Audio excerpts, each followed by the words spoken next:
नमस्कार दोस्तों, स्वागत है आप सभी का एक बार फिर से अपने YouTube चैनल में। दोस्तों आज हम बात करने वाले हैं रासायनिक अभिक्रिया के बारे में, कैसे लिखा जाता है रासायनिक अभिक्रिया को।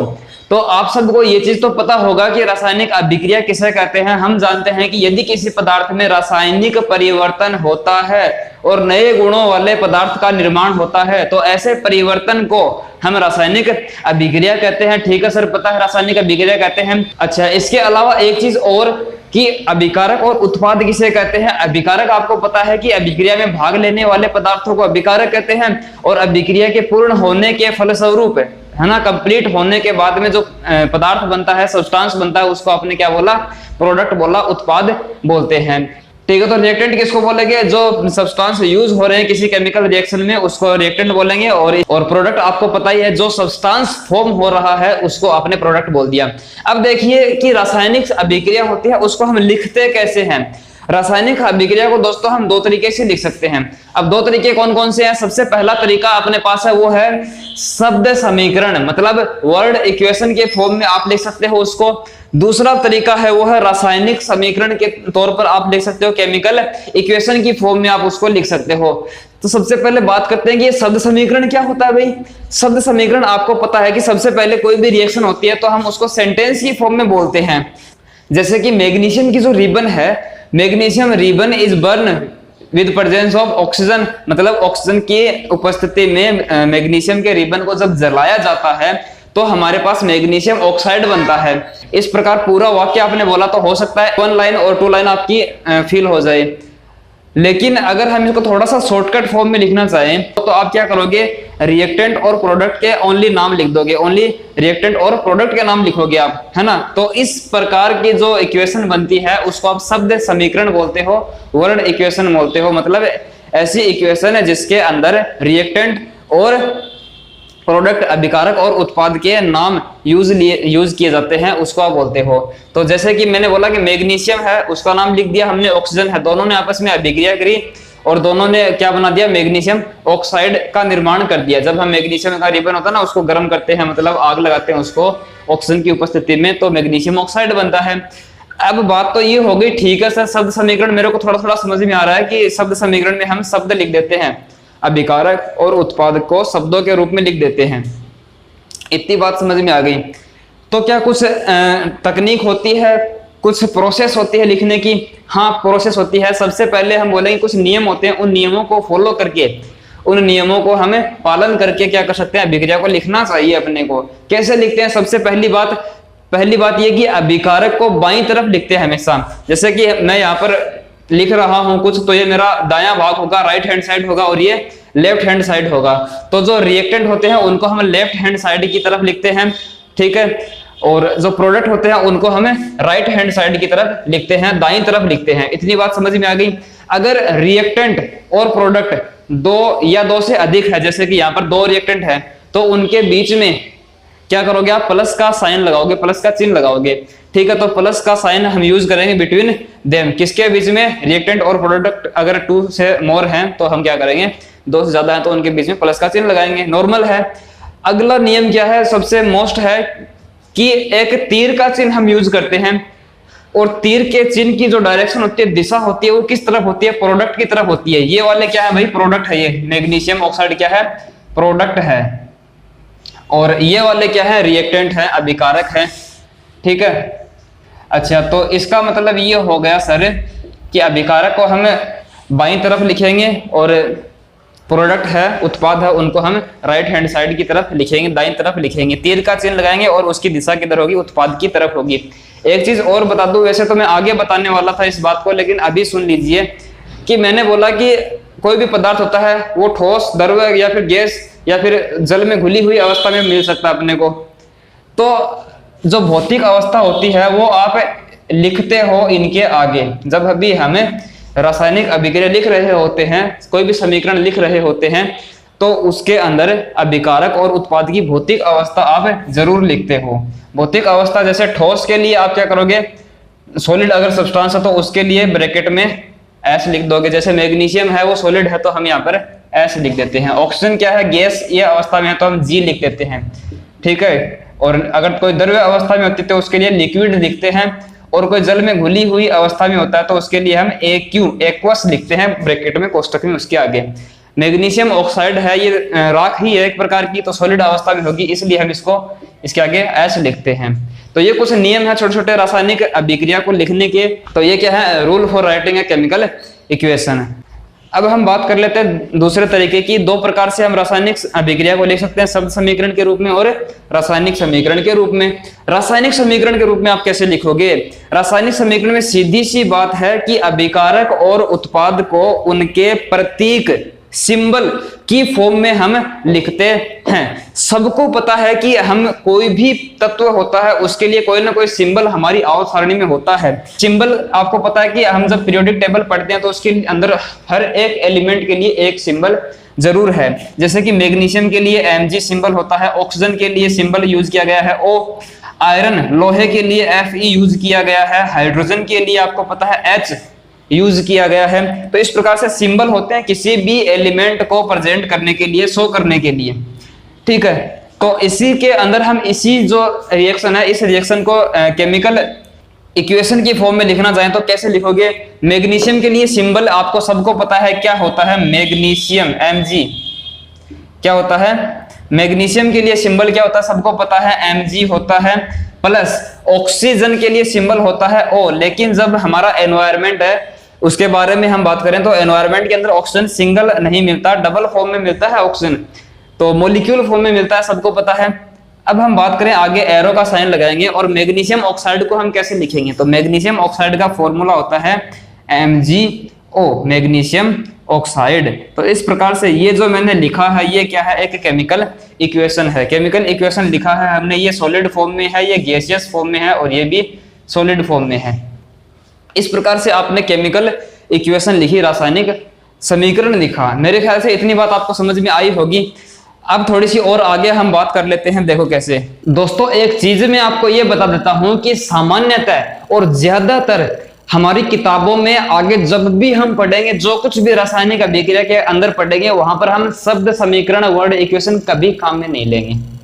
ये खाली आपको समझने के लिए है। लेकिन जो ये स्टेप मैंने लिखे हैं 4 और 5, पांचवी ये वाली स्टेप, ये आपको हमेशा काम में आने वाली है। इसको आप हमेशा फॉलो करोगे कि रिएक्टेंट को लेफ्ट हैंड साइड में, प्रोडक्ट उत्पाद को राइट हैंड साइड में प्लस का चिन्ह आप जरूर लगाओगे और डायरेक्शन है वो उत्पाद की तरफ रखोगे और भौतिक अवस्था को हमेशा ब्रैकेट में उनके आगे लिखोगे। तो ये तो रूल फॉलो करने हैं, मगर वर्ड इक्वेशन बहुत कम लिखी जाती है। लेकिन समझने के लिए है कि वर्ड इक्वेशन होती क्या है। कोई पूछ ले आपसे तो क्या बताओ, तो आप बता सकते हो कि वर्ड इक्वेशन में रिएक्टेंट और प्रोडक्ट होते हैं, अभिकारक और उत्पाद होते हैं, उनको हम उनके नाम के रूप में हम लिखते हैं और तीर का चिन्ह लगाते हैं, प्लस चिन्ह लगाते हैं बीच में उनके। तो इस प्रकार से आपको समझ में आ गया होगा। लेकिन ये जो केमिकल इक्वेशन है, केमिकल इक्वेशन बहुत ज्यादा काम आती है आपके, और किस तरीके से काम आती है आइए देखते हैं। केमिकल इक्वेशन है, इसके लिए आपको ये पता होना चाहिए कि केमिकल इक्वेशन में यहाँ पर देखो मैग्नीशियम और ऑक्सीजन इनके परमाणु काम में लिए गए हैं। और एक नियम है, बहुत ही बढ़िया नियम है और बहुत ही शानदार नियम है, रूल है। वो क्या कहता है, बहुत ही शानदार लॉ है, मास कंजर्वेशन रूल, द्रव्यमान संरक्षण नियम। द्रव्यमान संरक्षण का नियम क्या कहता है कि द्रव्यमान को आप ना तो बना सकते हो और ना ही नष्ट कर सकते हो।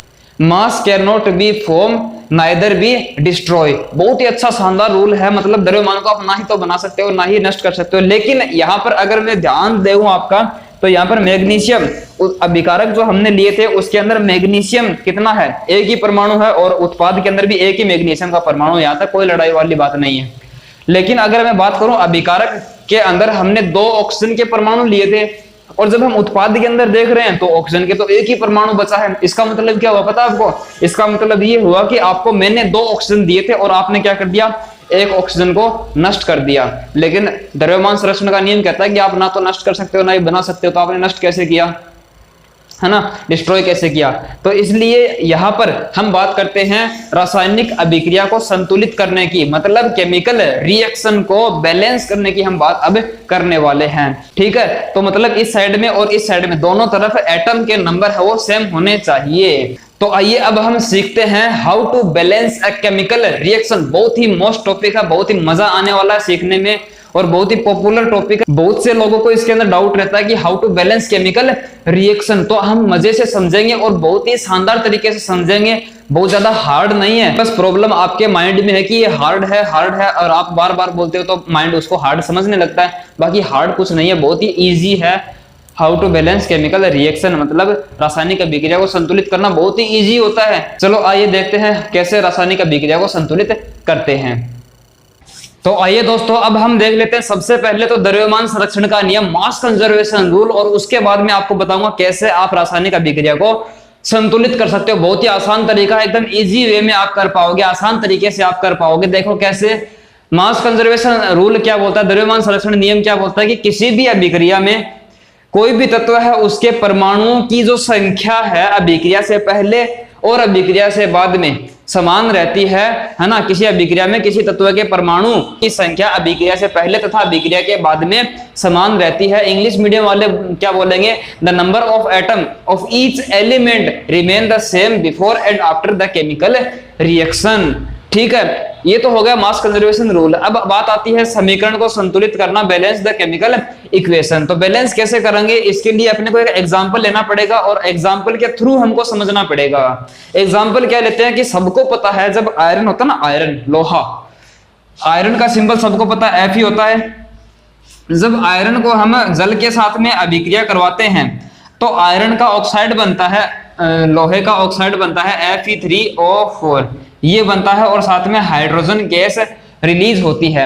अब मैंने इसको किसकी फॉर्म में लिखा, सेंटेंस फॉर्म में वर्ड इक्वेशन लिखी है या फिर केमिकल इक्वेशन लिखी है? मैंने ये केमिकल इक्वेशन लिखी है। क्यों? क्योंकि मैंने अभिक्रिया में प्रयुक्त होने वाले अभिकारकों और उत्पादों को उनके प्रतीक के रूप में लिखा है, इसलिए ये क्या है, रासायनिक समीकरण है। लेकिन ये संतुलित नहीं है। संतुलित क्यों नहीं है? क्योंकि हमको पता आयरन लोहे का एक परमाणु है इस साइड में तो, लेकिन उस साइड में कितने हो गए, 3, कितने 3 हो गए। इसका मतलब क्या हुआ, आपने जो 2 एक्स्ट्रा परमाणु एटम फॉर्म कर दिए, बना दिए किसके, आयरन के। और ऑक्सीजन की हम बात करें, ऑक्सीजन के इधर एक ही है और आपने उधर कितने बना दिए, 3 और बना दिए, 4 हो गए, उधर 4 हो गए। हाइड्रोजन का एटम तो ठीक है, सेम है, लेकिन ये जो अनबैलेंस सिस्टम हुआ है अपना, उसको हम बैलेंस करना सीखेंगे। कैसे हम बैलेंस करें अभी इसको, तो इसके लिए मैंने कुछ स्टेप्स लिखे यहाँ पर।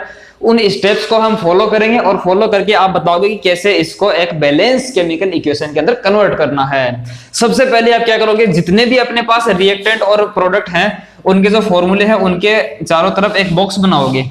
क्या बनाओगे, बॉक्स बना दोगे। सर बना दिया, स्टेप फर्स्ट हमने फॉलो कर ली और बॉक्स बना दिया। सेकंड स्टेप बताओ क्या करना है, एटम के नंबर आपको काउंट करने हैं। नंबर आप काउंट कर दो। कैसे काउंट करोगे, आयरन के इधर 1 है और उधर 3 है, ठीक है, और हाइड्रोजन के इधर 2 उधर 2, ऑक्सीजन के नंबर इधर 1 और उधर 4। इस टाइप से हमने काउंट कर लिया। मतलब बैलेंस तो नहीं है। काउंट करने का मतलब क्या है, गिनने का मतलब क्या है कि देखना है कि बैलेंस है या नहीं।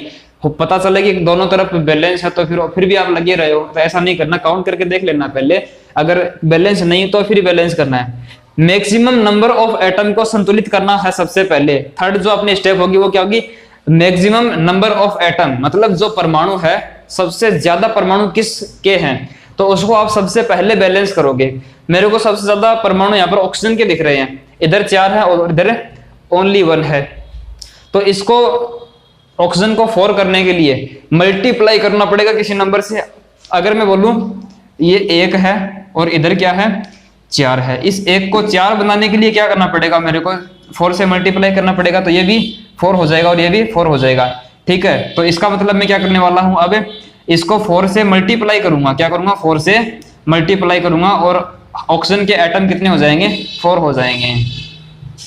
अब हम बात करते हैं इस साइड में, इनको सेम टू सेम रहने देंगे एक बार, क्योंकि ऑक्सीजन को मैक्सिमम नंबर है उसको हमने बैलेंस कर दिया। लेकिन एक चीज मैं यहाँ पर देख रहा हूं, हाइड्रोजन जैसे मैंने 4 से मल्टीप्लाई किया तो 4 ओनली ऑक्सीजन से तो होगा नहीं, ये हाइड्रोजन से भी मल्टीप्लाई होगा। तो हाइड्रोजन के एटम कितने हो जाएंगे, देखो ये कैसे मल्टीप्लाई होते हैं, नीचे वाली संख्या है इससे मल्टीप्लाई होती है। 4 × 2 कितना होता है, सबको पता 8 होता है। तो हाइड्रोजन के कितने एटम हो गए, ये 4 इस 2 से मल्टीप्लाई होता है। एक बार ध्यान से देखो, अगर कोई परमाणु है इस टाइप से और यहाँ पर हम इसको मल्टीप्लाई करते हैं तो ये नंबर इससे वाले से भी मल्टीप्लाई होता है और टोटल नंबर ऑफ हाइड्रोजन आ जाते हैं 4 × 2 = 8, इस टाइप से आते हैं। तो हाइड्रोजन के एटम हो गए 8, लेकिन इस साइड में कितने हैं, इस साइड में तो ओनली 2 ही है, तो इनको भी ऐड करना पड़ेगा। 2 परमाणु हाइड्रोजन के, उनको 8 बनाने के लिए आप 4 से गुणा करोगे तभी तो होगा, है ना। तो इसको मैं अगर 4 से गुणा कर दूं हाइड्रोजन वाले को, तो दोनों तरफ हाइड्रोजन के जो परमाणु है वो सेम हो जाएंगे कि नहीं हो जाएंगे, मेरे को बताओ आप देख करके एक बार। अगर मैं बोलूं कि मैं इसको 4 से मल्टीप्लाई कर दूं, तो हाइड्रोजन के जो एटम है, परमाणु है, 2 × 4 8 हो जाएंगे। 2 × 4 क्या हो जाएंगे, 8 हो जाएंगे। ठीक है, ऑक्सीजन और हाइड्रोजन को हमने संतुलित कर लिया। आयरन की हम बात करें तो आयरन के नंबर हम काउंट करें, देखो इसके अंदर ऑक्सीजन के नंबर बराबर हो गए और हाइड्रोजन के नंबर बराबर हो गए। बच गया कौन, आयरन बच गया बेचारा। इसने कौन सा पाप किया, इसको भी बराबर करो।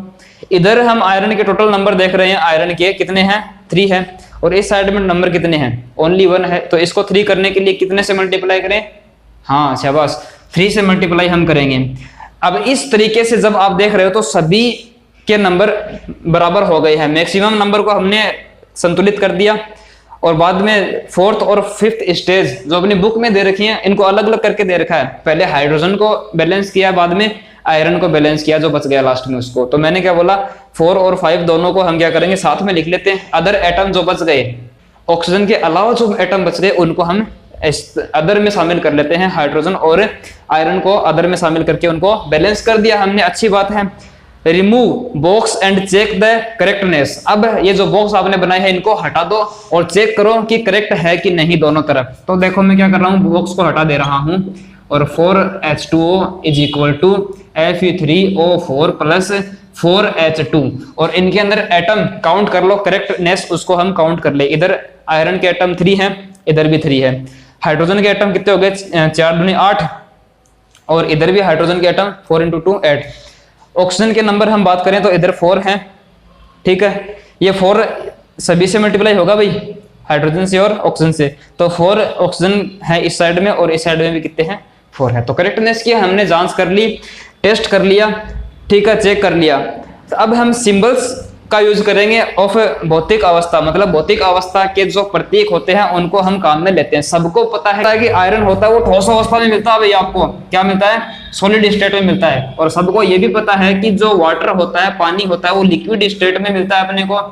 और जो आयरन ऑक्साइड बनेगा, ये मैं आपको बता देता हूँ, ये सॉलिड अवस्था में मिलने वाला है अपने को। और हाइड्रोजन तो सबको पता है क्या होती है, एक गैस होती है। क्या होती है, गैस होती है। तो इनके सिंबल मैंने लिख दिए। तो इस प्रकार से जो बैलेंस केमिकल इक्वेशन बननी है अपनी, वो क्या हो गई, ये वाली।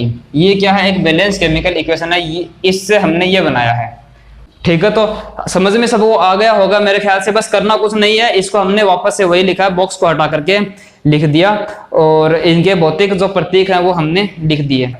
तो ठीक है बाबू, मेरे दोस्त मेरे, आपने क्या कर दिया, इस चीज को बैलेंस करना सीख लिया। बॉक्स बनाया है, सबसे ज्यादा नंबर वाले को बैलेंस किया, फिर बाकी वालों को बैलेंस किया, बॉक्स को हटाया, और फिजिकल स्टेट भौतिक अवस्था आपने लिख दी, सॉलिड, लिक्विड और गैस। एक और एग्जांपल मैं आपको बता देता हूं जिससे को अच्छे तरह से आपको समझ में आ जाएगा, और उसके बाद में आपको एक एग्जांपल मैं दूंगा होमवर्क के लिए, और आपको उसको करना है और कमेंट में उसके लिए बताना है किस टाइप से आप उसको बैलेंस करोगे। अभी थोड़ी देर पहले आपने देखा था कि मैग्नीशियम को आपने ऑक्सीजन की उपस्थिति में जलाया था और मैग्नीशियम ऑक्साइड बना था। तो इसको आप बैलेंस करोगे। बैलेंस देखो मैं बता रहा हूँ, ये बॉक्स वगैरह बनाते हो ना, ये शुरुआत में ही आप बॉक्स बनाते हो।